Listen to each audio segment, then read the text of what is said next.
तो वो संत मथुरा में रहते थे, नामनिष्ठ संत थे, बहुत भजन करते थे, सेवा विवाह में उनकी ज्यादा रुचि नहीं थी, नामनिष्ठ संत थे, नाम में उनकी रुचि।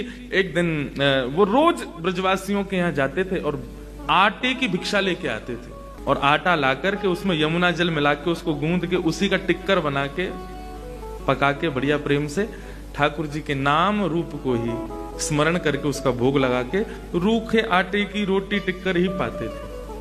ये उनकी सेवा, और वो भी इसलिए पाते थे ताकि इतना मिल जाए ताकि जासे मैं भजन कर सकूं। लेकिन वो जिस मैया के यहाँ जाते थे नित्य सेवा के लिए, वहां पर ठाकुर जी को मदन मोहन स्वरूप विराज रहे हो। मदन मोहन स्वरूप को भाव आयो कि इन बाबा से सेवा स्वीकार करनी है।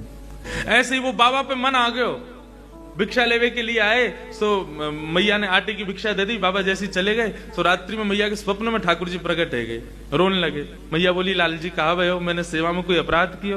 बोले, ना मैया, मैं बड़ो प्रसन्न हूं आपकी सेवा से, लेकिन मेरो मन है रहे हो। कहा, वो जो बाबा रोज भिक्षा लेवे आवे ना, मुझको उनसे सेवा लेनी है।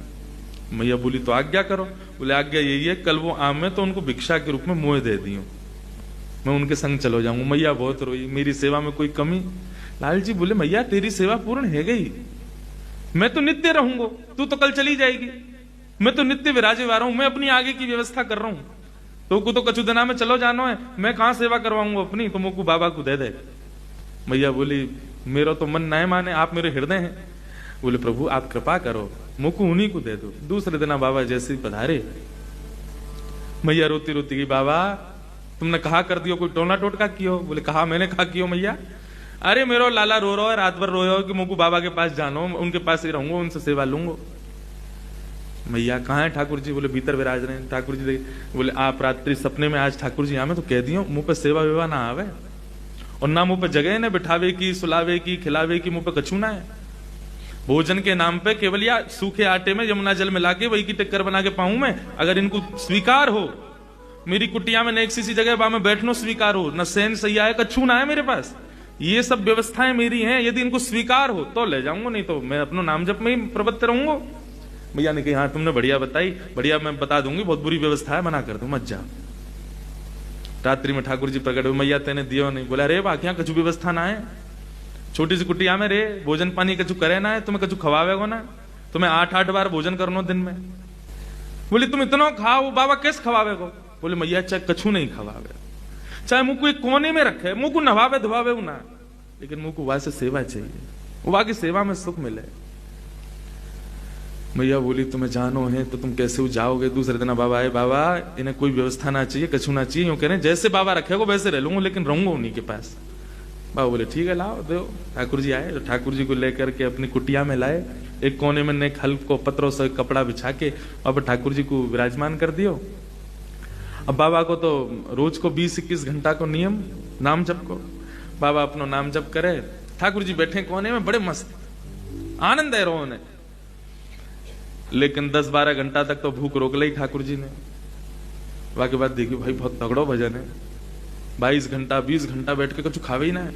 20 घंटा बाद भजन करने के बाद उनको ने थोड़ी नींद आई तो थोड़े सो गए। सोवे के बाद में उठे, स्नान ध्यान करके भिक्षा में आटो लेकर के आए, वहां में यमुना जल मिला करके वह आटे को गूंद करके टिक्कर बनाने लगे। कोने में बैठे ठाकुर जी के मुंह में पानी आ गया, हाँ भैया तू आट कछू दे, तू साधारण रोटी दे, कछु कबाब। ठाकुर जी के सन्मुख एक पत्तल लगा करके वापस सूखी रोटी केवल जो वो बनाते ठाकुर जी के सन्मुख पधरा दी। जैसे ही ठाकुर जी के सन्मुख पधराई है, ठाकुर जी ने प्रेम से पाया। प्रेम से पावे के बाद में ठाकुर जी बाबा ने अपनो भोजन किया, भोजन आदि करके बाबा फिर से भजन में बैठ गए। जैसे ही भजन में बैठे तो 5-10 घंटा बाद ठाकुर जी प्रकट भये, और प्रकट होकर के बाबा के हृदय में कहने लगे, बाबा मुझको तुम्हारी सेवा में खूब आनंद आ रहा हो, तुम्हारी कुटिया में खूब सुख मिल रहा हो, सब बहुत सुखी है रहूं मैं, लेकिन बाबा मैं बस इतना निवेदन कर रहा हूं कि आप आटो तो लेके आओ ही हो, नेक नमक और लिया करो, वह आटे में नेक नमक डाल दोगे तो नेक तो स्वाद आवेगो। अच्छा तो कल से मैं आटो लाऊं, नमक लाऊं? बोले, हाँ बा इतना कर लो, या तो ज्यादा हमें नहीं चाहिए सेवा में, बस इतना कर लो। बाबा बोले, ठीक है। अब सबके यहाँ गए आटो लेवे के काजे, तो बोले कि नेक नमक और दो। बोले, बाबा जीव में चटोरोपन आने लगो, बोले हमने हमारी ना आयो, एक आ गयो चटोरो घर पे, वाके काजी चाहिए। लाए आटो लेके वहां में बढ़िया नमक वमक मिला करके सुंदर वाकी टिक्कर बना के ठाकुर जी के सामने जैसे ही पधरायो, प्रेम से ठाकुर जी ने पायो। पाने के बाद में बाबा अपना भजन करवे बैठ गए। 2-4 दिन ठाकुर जी कुछ नहीं बोले। 2-4 दिन तक बाबा यही नमक रोटी खवावे। 4 दिन बाद ठाकुर जी फिर से आ गए। बाबा अब का भयो? बाबा सब ठीक है, नहीं एक आलू और लिया करो। वह आलू को उबाल के या फिर भून के वहां में बढ़िया नमक डाल के एक चटनी सी है जाए तो रोटी निगलवे में सुख मिलेगा। तुम तो केवल रोटी आटे की बढ़िया वहां में आटे और नमक की रोटी खवाए तो बातें कहां सुख मिले। बोले हम तो पहले ही कह रहे थे हमारे यहाँ कुछ नहीं। बोले बाबा यहाँ में कुछ और करना, थोड़ी एक आलू लिया बस, तुम मत खाइयो, मुंह खवाए दे करो। बाबा बोले ठीक है। दूसरे दिन गए तो फिर भिक्षा में आटो भी लाए, नमक भी लाए, आलू भी लाए। भून के आलू बाबा ने बढ़िया वाकू मीण करके चटनी बनाई और ठाकुर जी के सन्मुख पधराई। ठाकुर जी प्रेम से भाई 2-4 दिन कुछ नहीं बोले, बढ़िया आनंद आया। अब 2-4 दिन बाद ठाकुर जी फिर से प्रकट भये। बाबा बोले अब का है गो? बोले अब रोटी भी बढ़िया है, चटनी भी ठीक है, बाबा कोई दिक्कत ना है, बस एक निवेदन हो। कहा सूखी रोटी ना निगलवे में गले में इर्ज जाए तो ने घी चपड़ दे करो। कल सेवा में जाओ तो एक कटोरी घी ली आई हूं। बाबा बोलो मुझे दिख रहे हैं तुम्हारे लक्षण कायते जा रहे हैं। बोले बाबा और इसके बाद में कुछ नहीं कहूंगा, तुम घी और लिया बस। दूसरे दिन बाबा घी भी लिया है।